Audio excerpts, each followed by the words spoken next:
নমস্কার বন্ধুরা, job updates and news চ্যানেলের পক্ষ থেকে তোমাদের সকলকে জানাই স্বাগত। তো বন্ধুরা, আজকে আমি কথা বলবো ইন্ডিয়ান পোস্ট অফিসের পক্ষ থেকে বের হওয়া সম্পূর্ণ একটি নতুন নোটিফিকেশান নিয়ে তোমাদের সাথে আলোচনা করব। আগেই বলে রেখে, এটা কিন্তু কোনো জিডিএস নয়, মানে গ্রামীণ ডাকসেবক কিন্তু এটা নয়। এটা হচ্ছে তোমাদের গ্রুপ সি পোস্টে নিয়োগ করা হচ্ছে, যেখানে খুব ভালো মানের বেতনও রয়েছে। আর এখানে মিনিমাম যদি তোমার বয়স হয়ে থাকে 18 বছর, সাথে তুমি যদি করে থাকো মাধ্যমিক পাস, সেটা যে কোনো রেকগনাইজ বোর্ডের পক্ষ থেকে, তাহলে তুমি অবশ্যই আবেদন জানাতে পারবে।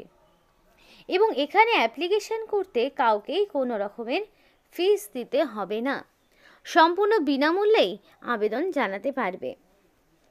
এবং তার পাশাপাশি এখানে তোমাদের সম্পূর্ণ অ্যাপ্লিকেশন প্রসেস, কিভাবে নিয়োগ করা হচ্ছে, বেতন কাঠামো কী রয়েছে, সম্পূর্ণটা আলোচনা করব, যেটা ইন্ডিয়ান পোস্ট অফিসের পক্ষ থেকে জারি হয়েছে।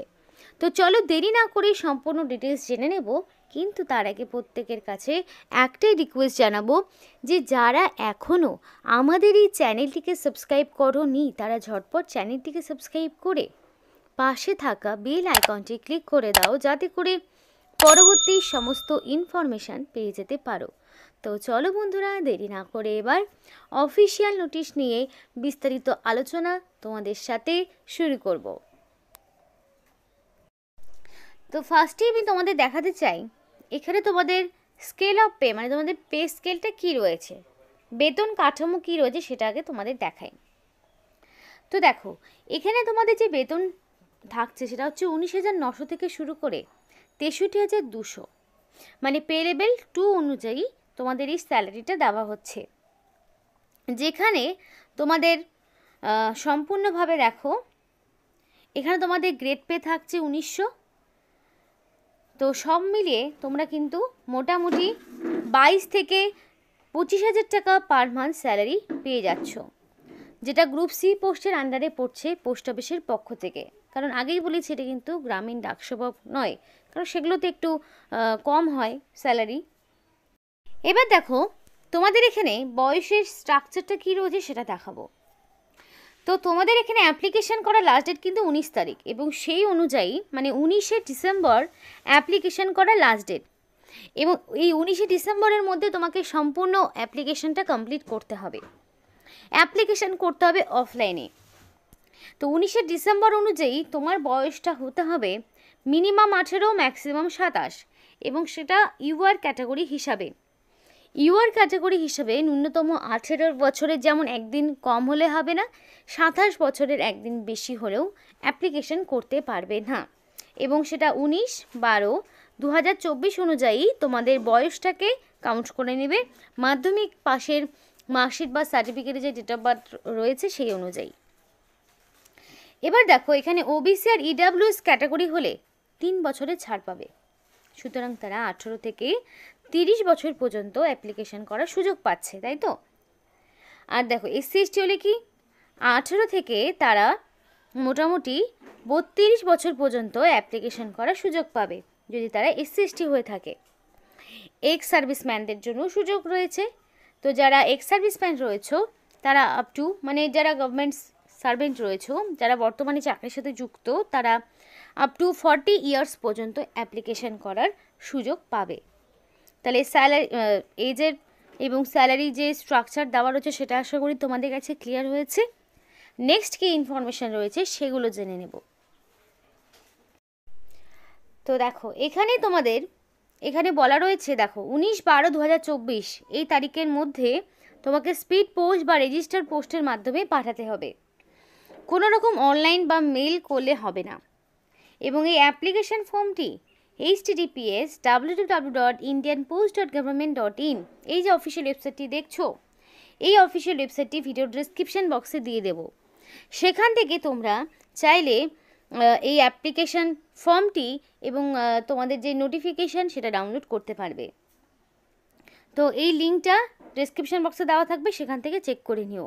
আর এখানে কিন্তু স্পিড পোস্ট বা রেজিস্টার পোস্ট ছাড়া অন্য কোনোভাবে অ্যাপ্লিকেশন গ্রহণযোগ্য হবে না।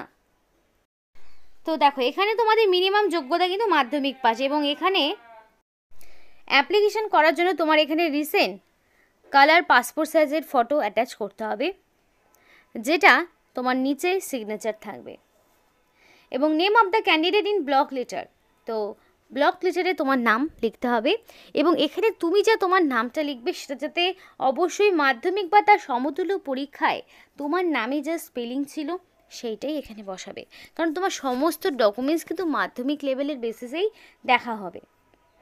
তারপরে আধার কার্ডের নাম্বার চাওয়া হয়েছে, তো অবশ্যই তোমার আধার কার্ডের নাম্বারটা একদম অ্যাকুরেটভাবে বসাবে, কারণ তার সাপেক্ষ প্রুফ তো তোমাকে সঙ্গে পাঠাতে হচ্ছে সেলফ অ্যাটাস্টেড করে, সেগুলোর সাথে যেন ম্যাচ করে কোনো রকম ভুল না পাওয়া যায় সেটা তোমাকে দেখতে হবে। দেন তোমার চাওয়া হয়েছে গার্জেনের নাম, ফাদার্স নেম বা স্পাউস নেম এখানে চাওয়া হয়েছে। তো তোমার গার্জেনের নাম এখানে তোমাকে বসাতে হবে। তো এখানে তোমাদের বর্তমান যিনি তোমার গার্জেন রয়েছেন সেই অনুযায়ী তার নাম এখানে তুমি বসিয়ে দেবে। দেন তোমার প্রেজেন্ট বা পোস্টাল অ্যাড্রেস বসাতে হচ্ছে, তোমার সম্পূর্ণ ডিটেলস, অ্যাড্রেস ডিটেলস, যেমন ধরো ফার্স্টে থাকবে কি ভিলেজ, তারপর থাকবে কি পোস্ট অফিস, দেন থাকবে পুলিশ স্টেশন, তারপরে থাকবে ডিস্ট্রিক্ট, তারপরে থাকবে পিনকোড। তাহলে ফুল ডিটেলস অ্যাড্রেস বসাতে হবে, কারণ অ্যাড্রেস প্রুফ হিসেবে তুমি চাইলে আধার কার্ড, চাইলে ভোটার কার্ড, এগুলোর মধ্যে যে কোনো একটি দিতে পারো, এবং সেই অনুযায়ী তোমার যা অ্যাড্রেস রয়েছে সেই অনুযায়ী যাতে তুমি এখানে সম্পূর্ণ অ্যাকুরেটভাবে অ্যাপ্লিকেশনটা করতে পারো। তারপরে ডেট অফ বার্থ, তো তোমার মাধ্যমিক পাশের সার্টিফিকেট, দেখো matriculation certificate as per matriculation certificate, মানে মাধ্যমিক পাশের সার্টিফিকেট অনুযায়ী তোমার এক্স্যাক্টলি কত ডেট অফ বার্থ রয়েছে সেটা বসাবে। দেন 19/12/2024 অনুযায়ী কত বছর, কত মাস, কত দিন হচ্ছে সেটা তোমাকে কাউন্ট করে বসাতে হবে। তাহলে কি করবে, মাধ্যমিক পাশের যে সার্টিফিকেট রয়েছে সেইখান থেকে 19/12/2024 অনুযায়ী কাউন্ট করবে যে সেটা কত বছর, কত মাস এবং কত দিন হচ্ছে, সেটাই এখানে হুবহু লিখে দেবে। দেন এবার চাওয়া হচ্ছে তোমার SC ST OBC EWS, যদি কোনো রকম ক্যাটাগরি তুমি থেকে থাকে তোমার সেই অনুযায়ী তুমি দেবে, যদি না হও তাহলে সরাসরি এখানে কিছুই দেওয়ার প্রয়োজন নেই, UR লিখে দেবে। তারপরে দেখো ওয়েদার টেকিং এজ রিল্যাক্সেশন, তুমি কি এজ রিল্যাক্সেশন পাচ্ছ বা নিতে চাইছো, যদি নিতে চাও তো অবশ্যই যদি নিতে চাও তাহলে তুমি ইয়েস লিখবে, যদি ধরো তোমার এজ রিল্যাক্সেশন থাকছে না তাহলে কি নো। এবার ওয়েদার কাস্ট সার্টিফিকেট অ্যাটাচ, তো তোমার যদি কাস্ট সার্টিফিকেট থেকে থাকে তুমি কি সেটা অ্যাটাচ করতে চাইছো, যদি করে থাকো তাহলে ইয়েস, যদি না করে থাকো তাহলে নো। এবার ন্যাশনালিটি, অবশ্যই ইন্ডিয়ান হতে হবে, এখানে কিন্তু ইন্ডিয়ান সিটিজেনশিপ ছাড়া আবেদন করতে পারবে না, ইন্ডিয়ান সিটিজেনশিপ থাকলে তবেই তুমি আবেদন জানাতে পারবে। তারপরে চাওয়া হয়েছে জেন্ডার, মেল, ফিমেল না ট্রান্সজেন্ডার, প্রত্যেকে আবেদন করতে পারবে, ছেলে মেয়ে প্রত্যেকে অ্যাপ্লিকেশন করার সুযোগ রয়েছে। তো তুমি কোন ক্যাটাগরির মধ্যে পড়ছো সেটা তুমি এখানে বসিয়ে দেবে। দেন চাওয়া হচ্ছে তোমার mail ID, mail ID if any, that means mail আইডিটা তোমার ম্যান্ডেটরি থাকছে না, আমি তাও বলবো অবশ্যই ভ্যালিড মেল আইডি দেবে, ফাঁকা রাখবে না, কারণ বাই এনি চান্স কন্ট্যাক্ট নাম্বারে কোনো রকম সমস্যা হলো তাহলে মেল আইডিতে তোমাদের সাথে যোগাযোগ করতে পারবে। তো অবশ্যই অ্যাপ্লিকেশন করার সময় ভ্যালিড ফোন নাম্বার এবং মেল আইডি দিয়ে অ্যাপ্লিকেশন করার চেষ্টা করবে, যাতে করে সিলেকশন প্রসেসের সমস্ত রকম ইনফরমেশান তুমি পেয়ে যেতে পারো। তো অবশ্যই সেগুলো মাথায় রাখবে। এবার দেখো তোমার এডুকেশনাল কোয়ালিফিকেশানের সমস্ত রকম ইনফরমেশান বসাতে হবে। তো এডুকেশনাল কোয়ালিফিকেশান শুধুমাত্র মাধ্যমিক পাস, মাধ্যমিক পাস যোগ্যতাই এখানে নিয়োগ করা হচ্ছে। এবার এরই নয় যে তোমার উচ্চ মাধ্যমিক, গ্র্যাজুয়েশন, পোস্ট গ্র্যাজুয়েশন থাকলে আবেদন করতে পারবে না, তা কিন্তু নয়, এখানে মিনিমাম মাধ্যমিক চাওয়া হয়েছে, মাধ্যমিক পাস থাকলেই হবে। এবার এনি আদার অপশনে তুমি চাইলে এখানে কি করবে, এনি আদার অপশনে তুমি চাইলে তোমার হায়েস্ট যে এডুকেশনাল কোয়ালিফিকেশান সেটা বসাতে পারো। তো মাধ্যমিক যখন দেবে তখন year of passing, total marks কত পাচ্ছ, percentage, name of the board আর ইউনিভার্সিটি, সবটাই ডিটেলস দিতে হবে। এবার দেখো তুমি যখন মাধ্যমিক পাস করছো তোমার সেই সময় হিন্দিটা তোমার সাবজেক্ট ছিল কিনা মাধ্যমিক পাশে, যদি না থাকে তাহলে নো, যদি থাকে তাহলে ইয়েস দিতে হবে। দেওয়ার পরে এখানে তোমাকে লিস্ট দিতে হবে যে কী কী ডকুমেন্টস তুমি দিলে। তো সেলফ অ্যাটাস্টেড করবে অবশ্যই, ডিটেলস অফ এনক্লোজার এবং নাম্বার এখানে 1 2 3 4 যেগুলো ডকুমেন্টস দেবে সেগুলো নাম্বার দেবে। তো ফার্স্টেই দেবে এজ প্রুফ, তো এজ প্রুফ হিসেবে মাধ্যমিক পাশের সার্টিফিকেট দিয়ে দেবে। তারপরে বসাবে অ্যাড্রেস প্রুফ, অ্যাড্রেস প্রুফ হিসেবে আধার কার্ড, ভোটার কার্ড এগুলো দিয়ে দেবে, এবং আধার কার্ড তোমাকে এমনিও দিতে হবে কারণ আধার কার্ডের নাম্বার যেহেতু মানে ওখানে চেয়ে রেখেছে, তোমাকে দিতেই হবে। কাস্ট সার্টিফিকেট যদি থাকে দেবে, যার নেই তার দেওয়ার প্রয়োজন নেই। এডুকেশনাল কোয়ালিফিকেশানের সমস্ত রকম মানে মাধ্যমিক পাশের, পরিষ্কার করে লিখি, মাধ্যমিক পাশের অ্যাডমিট, মার্কশিট, সার্টিফিকেট সবটাই বসাবে। দেন তোমার এখানে যেটা দিতে হবে, এক্সট্রা যদি কিছু কোয়ালিফিকেশান থাকে, আদার্স যদি কিছু থাকে তাহলে তুমি দেবে, যদি না থাকে দেওয়ার প্রয়োজন নেই। এবং আইডি প্রুফ হিসাবে Aadhaar card, PAN card, voter card এগুলোর মধ্যে যে কোনো একটি দিতে পারো, ড্রাইভিং লাইসেন্স, যা খুশি দিতে পারো। এবার যা যা ডকুমেন্টস দিলে সেগুলো নাম্বার ওয়াইজ করবে এবং সেগুলো সমস্তটাই সেলফ অ্যাটাস্টেড করবে, কারণ সেলফ অ্যাটাস্টেড ছাড়া ডকুমেন্টস ইনভ্যালিড। তো সেলফ অ্যাটাস্টেড যাতে থাকে সেটা তোমাকে মাথায় রাখতে হবে। সম্পূর্ণ যেভাবে বললাম সেভাবে অ্যাপ্লিকেশান করো।